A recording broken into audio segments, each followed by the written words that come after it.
Bon, super. Bah alors, comment tu vas cette semaine? Cette semaine, on repart sur la BMW, ça c'est vraiment cool. On va voir un petit peu pas mal de choses. De toute façon, il faut la continuité, hein. On a quoi? On a le système de refroidissement à placer, on a la crémaillère. Sur la crémaillère, on a le système hydraulique, parce que forcément, on est en mécanique de base. Enfin, on a une crémaillère hydraulique, mais on veut pas aller chercher l'hydraulique sur le moteur, donc il va falloir faire autrement. On va trouver une pompe électrique de direction assistée. Pas un moteur électrique, mais une pompe, hein, pour faire le système de direction assistée. Et il va falloir aussi faire la liaison entre le pilote et la crémaillère, hein. Donc il va falloir mettre la colonne de direction en place. Il va falloir l'emmener jusqu'au bon endroit, parce que ce qu'il faut savoir, c'est qu'on a un pont à l'avant. On a quoi d'autre? Et on a une crémaillère vers l'avant. Tu vois, en fait, la crémaillère se situe avant les roues avant et pas après.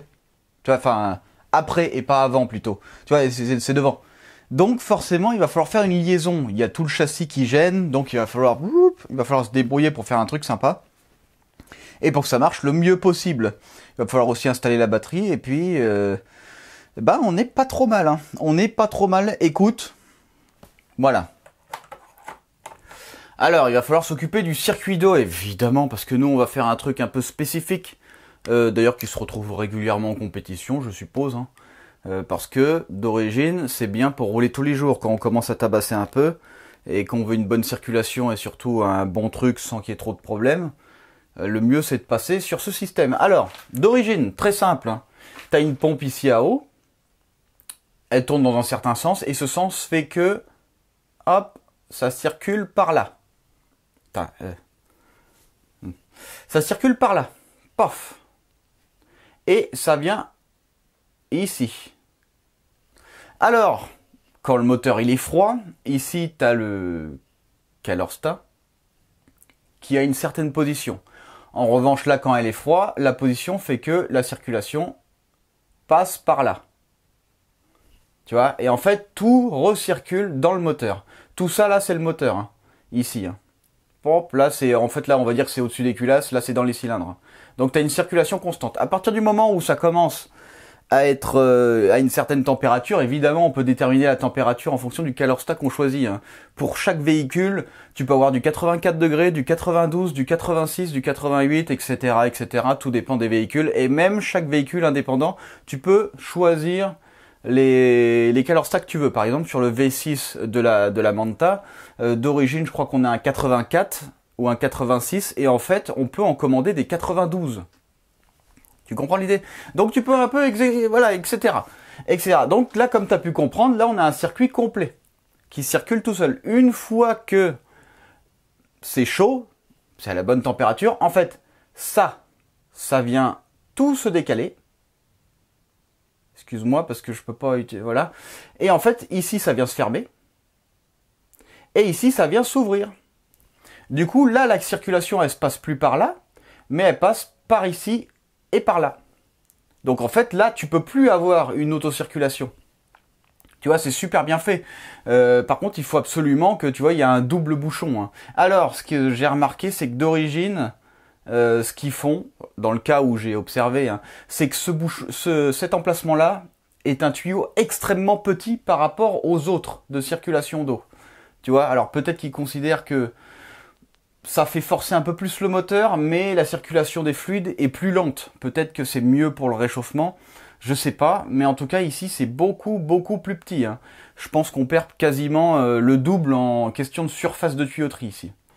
Donc... j'en sais rien, il y a une raison à toute chose, hein, c'est ce qu'il faut se dire. Donc c'est pas pour rien. Et peut-être qu'aussi parce que vu que la plupart du temps c'est à bas régime, il n'y a pas besoin d'avoir un gros tuyau. Peut-être que c'est ça.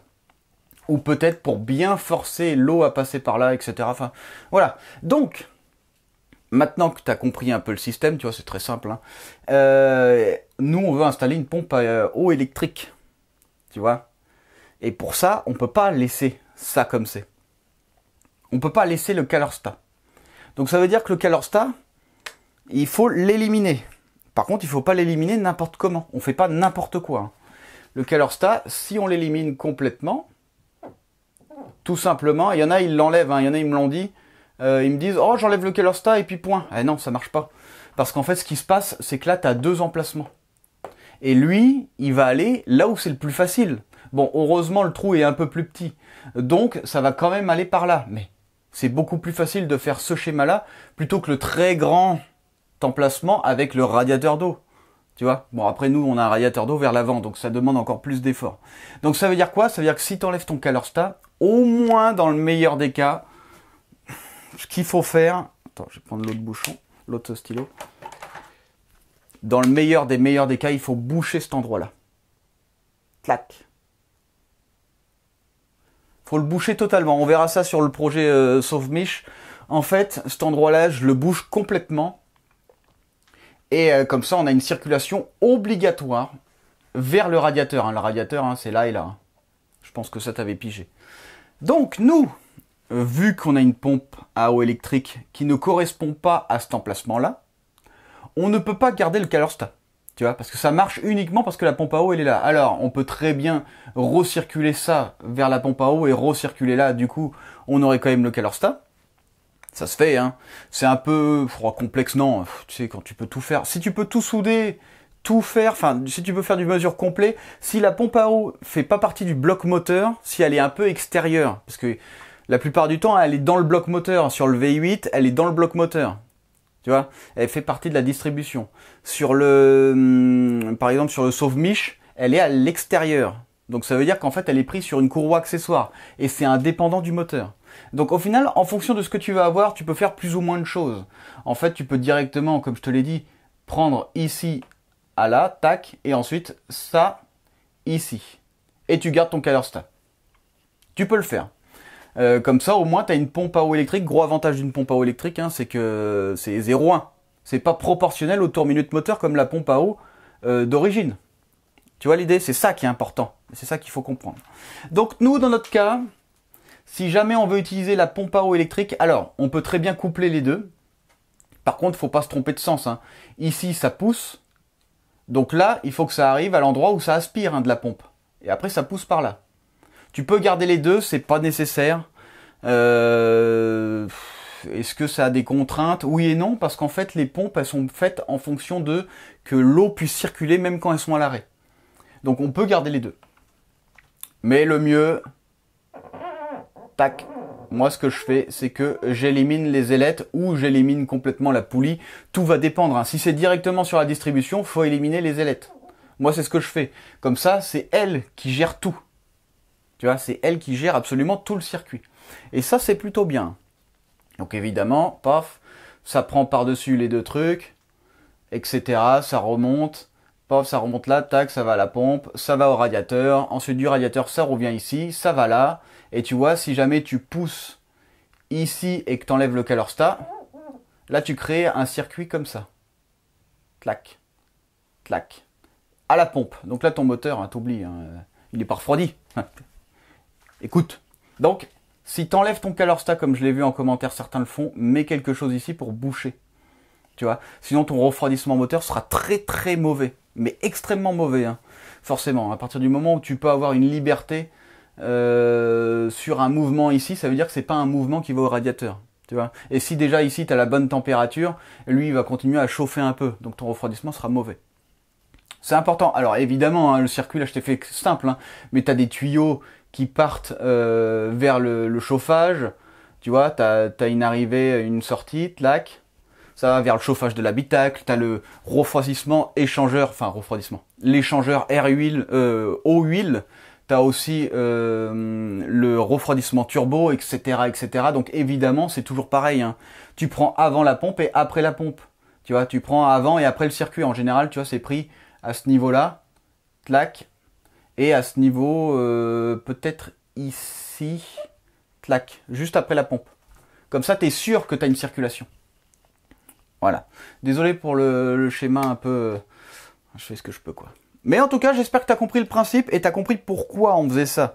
Alors, ce qui se passe sur les véhicules compétition, on les laisse tourner à l'arrêt pendant 30 minutes, 20 minutes. Et en fonction de la quantité d'eau et en fonction de si, eh ben, ça met plus ou moins de temps, quoi. Donc, la pompe à eau électrique... Bon, je te la fais le mieux que je peux. Tac. En fait, elle doit être commandée. Sauf que, en fait, on a un problème. c'est qu'en fait, elle doit être commandée par rapport à une température, mais s'il n'y a pas de circulation d'eau, bah, la température, elle va chauffer, mais à un certain endroit. Ici, tu as tes cylindres. Évidemment, c'est là où tu as les combustions. Donc, c'est là où tu as de la chaleur. Ça veut dire quoi? Tout ce qui est en vert, là, ici, c'est là où il y a l'eau. Je te l'ai fait grossier. Hein. Ça veut dire que ça va chauffer ici. Ici et là. Tac. Tac. Mais si tu n'as pas de circulation d'eau, ici, on va avoir des températures extrêmes, alors que ici, et là, dans le Calorstat, enfin, dans l'ancien Calorstat, puisqu'il faut le dégager, on n'aura pas de température du tout. Tu vois, on aura peut-être 40 degrés. Mais lui, si je lui dis, écoute, mets-toi en route à 80 degrés, tiens, parce que ce qu'il faut savoir, c'est que la sonde de température de base d'origine, elle se situe au niveau du Calorstat. Les 95% du temps, évidemment, ça varie en fonction de... Sauf que lui, jamais il aura une température qui nous dira, écoute, ton moteur il est chaud, mets-toi en route. Ça veut dire qu'il faut faire autrement. Alors, ce qu'on peut faire, c'est ici installer une sonde de température au niveau du bloc, au niveau des cylindres. Il faut être sûr, par contre, que ça prenne bien la température d'eau. Hein. Le mieux, ce serait d'en avoir deux. Par contre, il faut avoir une gestion qui gère deux sondes de température d'eau.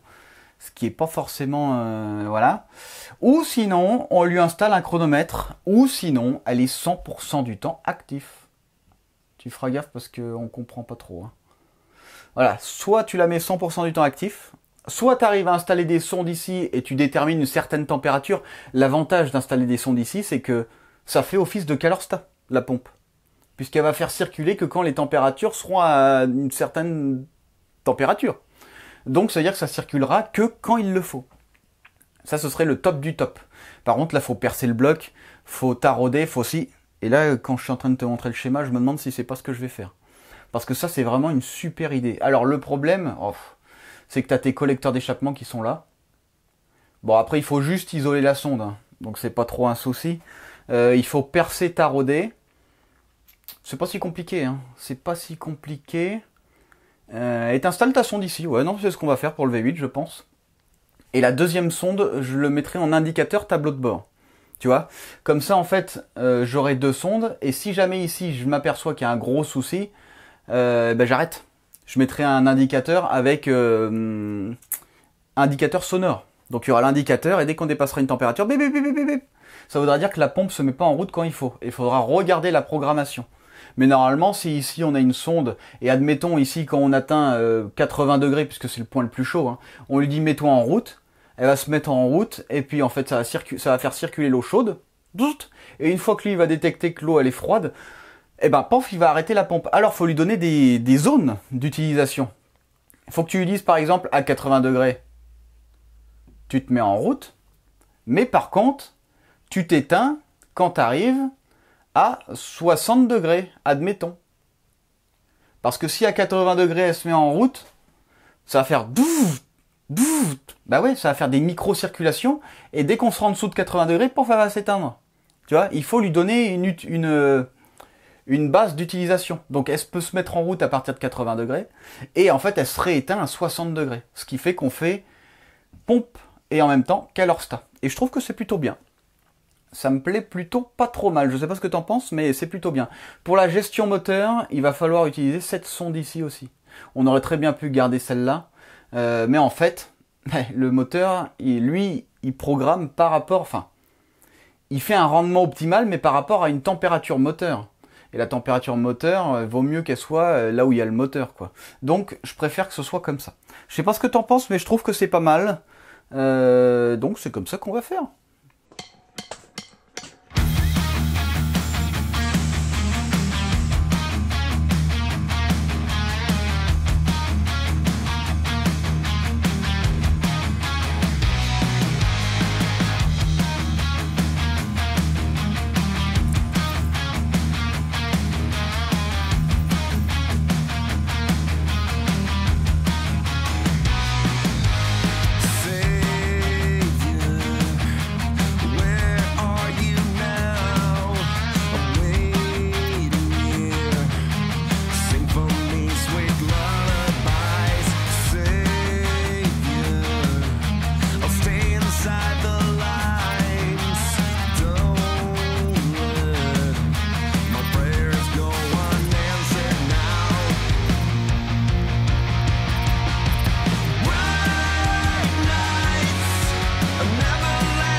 where are you now? I'm waiting here. Sing for me sweet lullabies. Bright nights of everlasting darksome days. Bright nights and wearing the stain you made on me. And I wait and I wait and I wait and I wait for the bright nights to lead my way through the maze.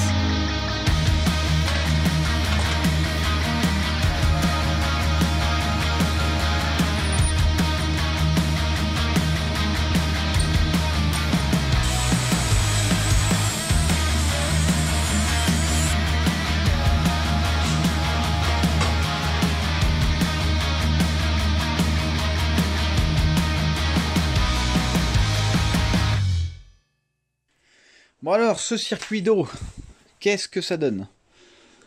Eh ben écoute, c'est pas trop mal, c'est pas trop mal. Donc, voilà, on a la pompe ici. Je trouvais que c'était pas trop mal. C'est plutôt bien placé, c'est plutôt sympa. Ça aspire directement du radiateur et ça rejette directement par là. Donc là, on n'est pas trop mal. On a fait des oh, tiguer. Écoute, on a soudé au TIG, hein. C'est mieux que d'acheter directement des durites, parce que le problème c'est que bah après ça commence à faire beaucoup de durites et en fait ça fait très très cher. Tu vois, c'est un peu chiant, c'est un peu le point négatif. D'ailleurs il faut en racheter parce que regarde, j'en ai plus. Tout est vide, vidos. Fallait faire attention aussi ici, crémaillère. Donc forcément, il faut pas que ça gêne. Il y avait aussi le réservoir.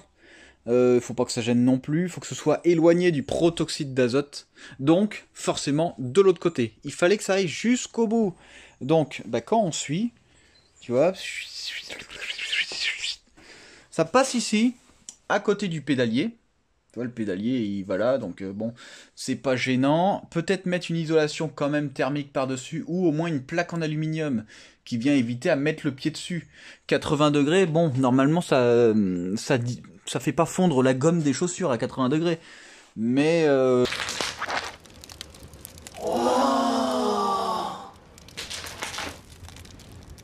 Ça fait comme des pizzas 4 chaussures. mais je préférerais pas trop que ça arrive. Donc on mettra un truc par-dessus en aluminium. Ensuite, double coudée obligatoire pour passer sous le siège conducteur.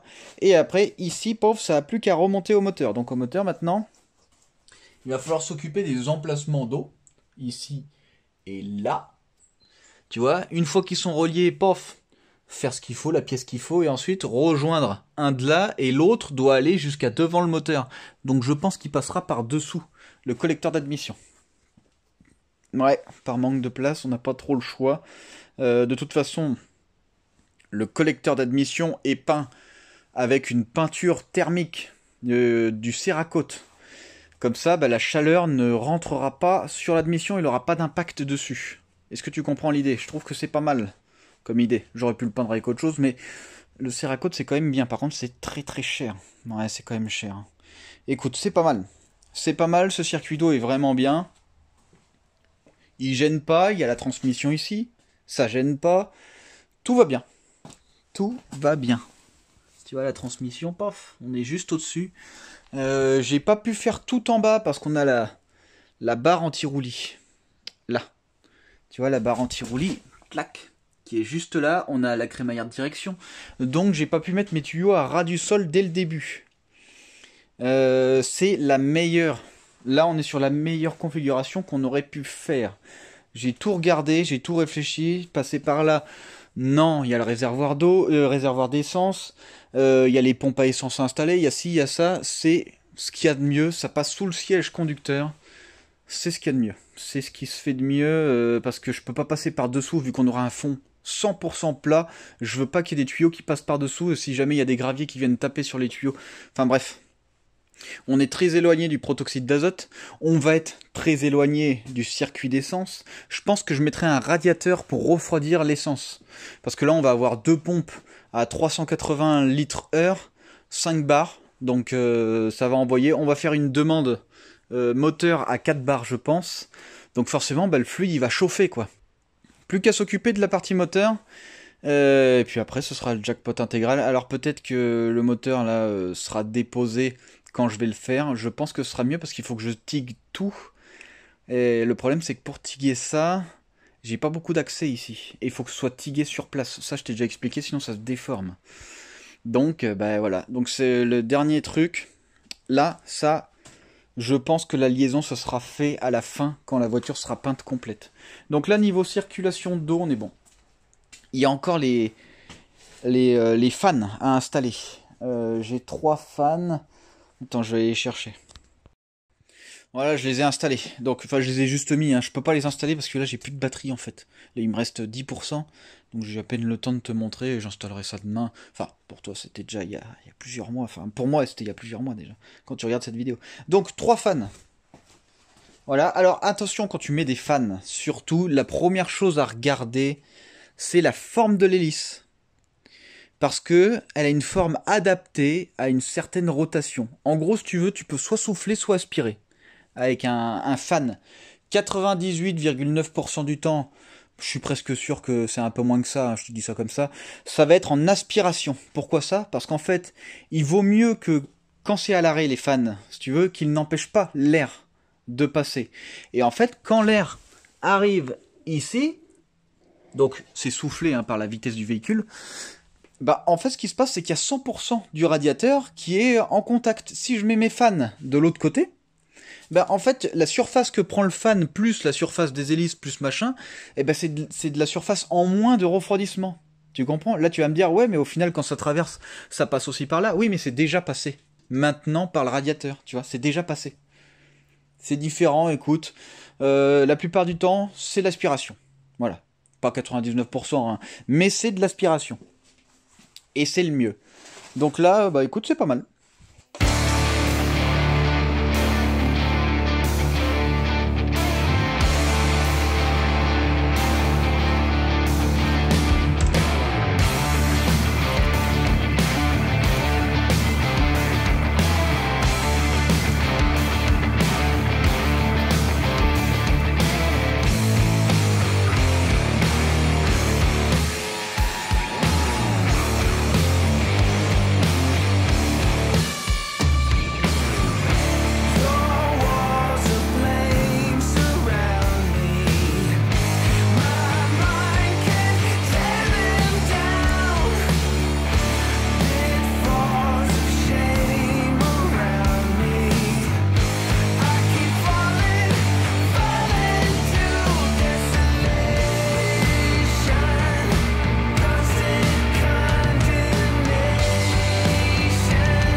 là, la colonne de direction, c'est tout un truc. Eh oui, parce que notre colonne de direction, enfin, notre crémaillère, on a une montée vers le haut à cause du pont.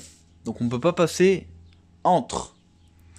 En fait, on aurait pu, mais en plus de ça, il y a la transmission derrière. Donc laisse tomber, c'est mort. Donc, il a fallu faire un chemin jusqu'au volant, là. Tu vois, parce qu'en fait, si tu veux, le plus important, c'est d'être bien. Tu vois, c'est d'être bien placé, à la bonne hauteur, à la bonne distance.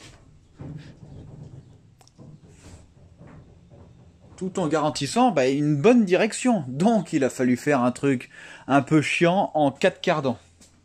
Enfin, tu peux dire qu'il y a un cardan, un cardan, un cardan, un cardan. Quand tu es en 3 mouvements comme ça, tu vois, en fait, t'en as 4 en tout. Il faut absolument, ici, avoir un maintien fixe par rapport à l'ensemble. C'est obligatoire, sinon ça flotte et ça casse. Enfin, tu peux rien faire. Écoute, je te le dis quand même. Donc, il a fallu faire quelque chose. Et voilà ce qu'on a fait. On a soudé tout ça à l'aluminium, parce qu'en fait, on n'avait pas le choix. Alors, le gros problème qui se posait, là, on a une colonne de direction E46. On a une crémaillère E46. Par contre, on a un cardan, un cardan, un cardan, un cardan, E60. Pourquoi ça? Parce qu'en fait, l'avantage, c'est qu'ils étaient vendus en double cardan. Le problème, c'est qu'en fait, ici, c'est la bonne taille. Par contre, là, c'est une taille qui ne correspond pas à ça.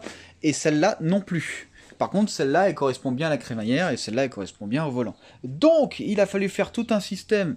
Enfin, tout un truc pour que on usine autour une belle pièce, pour qu'on la mette dedans, qu'on la soude, et en plus de ça, que je la coince. Ici, je l'ai juste coincé, mais est-ce que c'est suffisant? Honnêtement, j'ai l'impression que oui. Quand je vais au bout, en fait, c'est quand tu vas au bout, hein, et que tu demandes de l'effort. Voilà. Tu vois, tu donnes des sacrés à-coups. Et là, tu vois, ça bouge pas du tout. Ça veut dire qu'en fait, on est bon. Ça veut dire qu'on est bon, et ça c'est vraiment super cool. Alors je vais te dire un truc hyper important, c'est qu'en fait ces deux cardans là, en fait je voulais pas utiliser ça de base, parce que justement c'était de l'alu, fallait souder de l'alu, fallait créer un truc, mais j'avais oublié que j'avais de la barre en aluminium, donc machin, et je me suis dit bon tant qu'à faire, on va tout faire en acier, je vais te montrer. Donc évidemment j'ai commandé d'autres cardans qui devaient remplacer cela. Allume-toi. Et en fait, voilà ce que c'est. Donc, ça paraît bien comme ça, c'est costaud. Le seul problème, évidemment, c'est qu'une direction doit être ultra précise. Tu comprends l'idée? Écoute. Là, tu vas me dire, oh, tu chipotes. Ouais, non, c'est bon. Non, ça, c'est hors de question. Tu sens ou pas?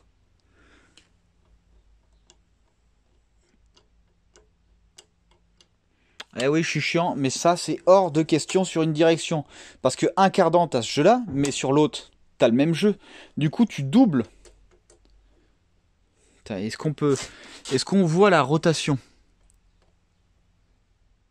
Non, on la voit pas, c'est trop infime. Si, regarde, au fond. On voit que ça se décale.